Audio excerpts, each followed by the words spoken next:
Welcome to Blizzard Fire. We hope this video helps fire up your solution. You begin by verifying account authority and the exact Microsoft 365 plan you're downgrading. Make sure you have global admin rights or equivalent.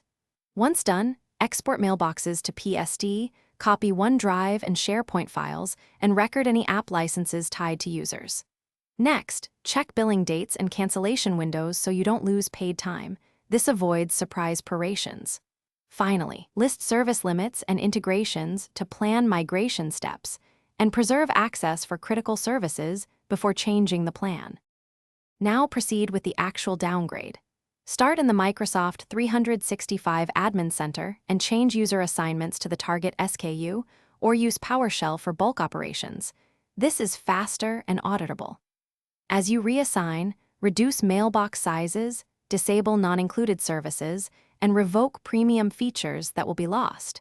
Make sure to communicate visible changes to users. Monitor the admin notifications and run validation scripts to catch license assignment failures.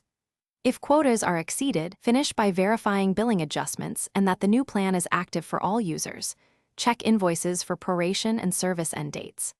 Then, validate user access to Mail, OneDrive, SharePoint, Teams, and third-party apps.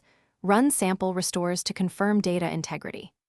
If something goes wrong, reassign licenses to affected users, restore data from the backups you made, and run Azure AD and directory sync diagnostics. Make sure to document the rollback steps in case you need to restore the previous plan quickly.